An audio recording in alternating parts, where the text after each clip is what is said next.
And this first pillar is the source of many of the issues we face when we are under pressure. तो जब आपका पूरा दफ्तर आपका throw देखने के लिए आ जाता है, तो आप क्या महसूस करते हैं? जब मैं प्रेजेंटेशन डिलीवर कर रहा होता हूँ और मेरे कॉलीग्स आके कमरे में बैठ जाते हैं, तो मैं क्या महसूस करता हूँ? या मैं गाड़ी चला रहा हूँ जवानी में और अब्बू आके पैसेंजर सीट पे बैठ गए हैं, तो मैं क्या महसूस कर रहा हूँ? एंग्जायटी।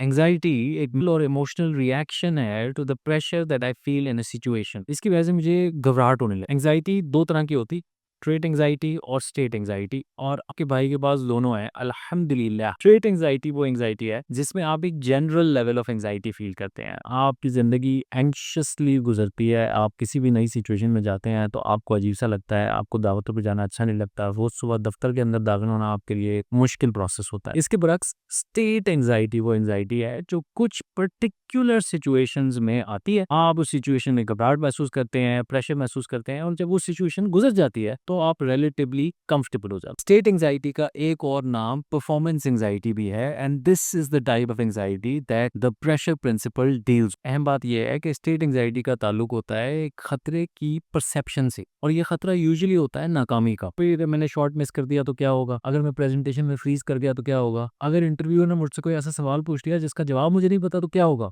अगर खुदा ना खास्ता हमें लगे कि भाई प्रेजेंटेशन अच्छी नहीं हुई, इंटरव्यू मेरा ठीक नहीं गया, तो हमारा नेचुरल रिस्पॉन्स ये होता है कि हम दोबारा उस सिचुएशन में जाने से घबराते हैं। Avoidance, which is a strategy, but it's quite a फारिग स्ट्रेटजी। Let me explain. 2006 से 2019 तक डॉक्टर डेव एलर ने इंग्लिश की टीम के बॉलिंग कोच के साथ काम किया। So this was the era of Jimmy Anderson, Stuart Broad, and of Chris Wokes and Ben Stokes. During practice, they put the English bowlers through a specific test. Pitch पे stump से थोड़ी दूर उन्होंने 72 inches by 12 inches का एक target set किया, और सब बॉलर्स को ये इंस्ट्रक्शन दी गई कि भाई every time you hit the target, you get a point. इस टेस्ट के नतीजे में बॉलर्स में अच्छी camaraderie हुई एंड इवेंचुअली सब बेहतर टारगेट लेने लगे। थोड़ी देर बाद इस चैलेंज की लैंग्वेज चेंज कर दी गई। जहां पहले hitting the target was giving the bowlers points, this time around they went into elimination and said every time you miss the target, you're out of the game. This resulted in a massive deterioration in performance. जब bowlers का ध्यान